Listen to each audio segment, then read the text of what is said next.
Hello students, welcome to easy math for JEE. I am Ujjwal Kaushik, your friend. जो भी students IIT JEE की preparation कर रहे हैं उनके लिए हमारा चैनल बहुत यूजफुल है।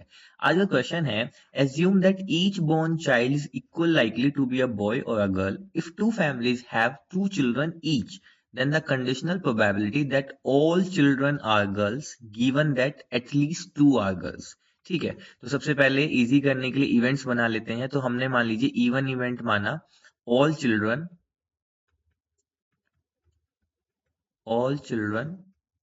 Are girls.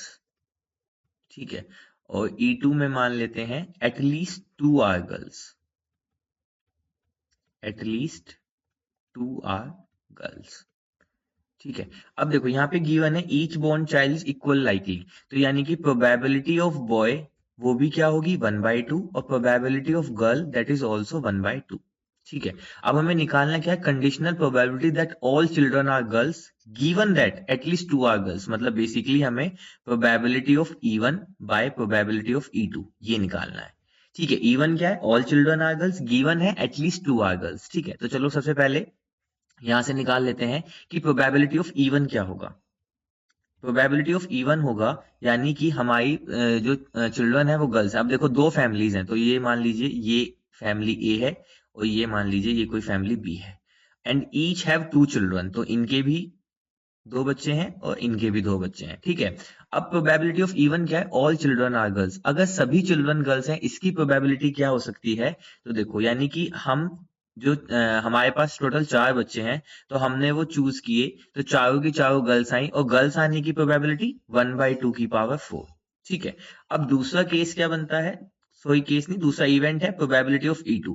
अब प्रोबेबिलिटी ऑफ E2 क्या है, एटलीस्ट टू आर गर्ल्स। अब अगर एटलीस्ट टू गर्ल्स हैं तो पॉसिबिलिटीज क्या हो सकती हैं कि टू गर्ल्स हो और टू बॉयज हो। दूसरा क्या हो सकता है, थ्री गर्ल्स हो और एक बॉय हो। ठीक है, क्योंकि एटलीस्ट टू, कम से कम दो गर्ल्स होनी चाहिए, या फिर क्या हो सकता है 4 की 4 गर्ल्स हो। तो यहां से अगर वो दो गर्ल हैं और दो बॉय हैं, तो दो गर्ल हैं तो चार बच्चों में से कोई भी दो चूज किए दैट आर गर्ल्स, गर्ल होने की पॉसिबिलिटी प्रोबेबिलिटी 1/2 की पावर 2, क्योंकि दो गर्ल हैं, और दो बॉयज हैं उनकी प्रोबेबिलिटी क्या हो जाएगी 1/2 की पावर 2। ठीक है, यहीं पे अगर मैं इसको निकालता हूं, थ्री गर्ल्स और वन बॉय को, तो देखो तीन गर्ल हैं, यानी कि 4 में से कोई भी तीन हमने चूज किया दैट आर द गर्ल्स, और उनकी प्रोबेबिलिटी 1/2 की पावर 3, और बॉय होने की 1/2। ठीक है, अब यहाँ पे आया फोर गर्ल्स, तो फोर गर्ल्स होने के लिए हमने 4C4, चार में से चूज किए, चारों ही गर्ल्स हैं, और गर्ल होने की पॉसिबिलिटी 1/2 की पावर 4। ठीक है, तो ये निकला मेरा प्रोबेबिलिटी ऑफ E2। ये मेरे केसेस हैं। अब मैं चलता हूं यहाँ पे। ठीक है, जो मुझे फाइंड करना था conditional probability, probability of E1 by E2, तो इसको मैं ले सकता हूं probability of E1 intersection with E2 upon probability of E2।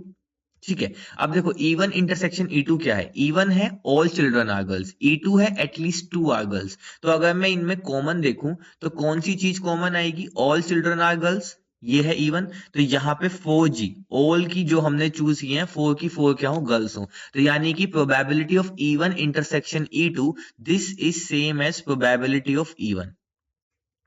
आप समझे? अगर नहीं समझे तो मैं आपको फिर से बताता हूं। देखो E1 इंटरसेक्शन E2 है क्या, कि E1 है ऑल चिल्ड्रन आर गर्ल्स और E2 है एटलीस्ट टू आर गर्ल्स। तो देखो मैं यहाँ पे साइड में लिख के बताता हूँ। देखो E1 क्या है कि 4 की 4 गर्ल्स हो, और E2 में क्या इवेंट है, E2 में दो गर्ल है दो बॉय हैं, थ्री गर्ल है वन बॉय है, और 4 की 4 गर्ल्स हैं। ठीक है, तो अब अगर मुझे E1 इंटरसेक्शन E2 लेना है, तो एक ही पॉसिबिलिटीज हो सकती है कि 4 की 4 गर्ल्स हो। ठीक है, और वो किसके इक्वल है, E1 इवेंट के इक्वल है।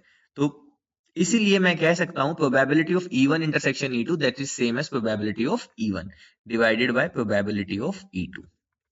ठीक है, तो यहाँ पे इसको आगे फर्दर सोल्व करते हैं। So this is equal to, अब देखो प्रोबेबिलिटी ऑफ E1 क्या है, हमने ये निकाला है। यहाँ पे मैं हाईलाइट कर देता हूँ, ये हमने निकाला probability of E1।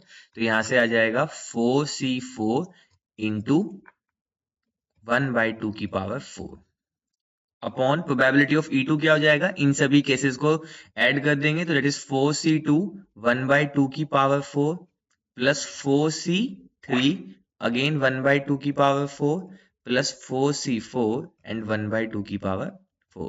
So that is equal to, यहाँ पे अगर हम देखें तो 1/2 की पावर 4 कॉमन है, 4 से 4 कितना होता है 1, तो दिस इज 1 अपॉन 1/2 की पावर 4 कॉमन लेके हमने कैंसिल कर दिया, तो 4 से 2, तो 4 से 2 कितना होता है 6 प्लस 4 से 3 कितना होता है 4 प्लस 4 से 4 कितना होता है 1, so this is equal to 1/11. So option 1 is our right answer. I hope you are able to understand the video. If you have still doubt, you can ask me into the comment box. Thank you very much. Please subscribe the channel. Be happy.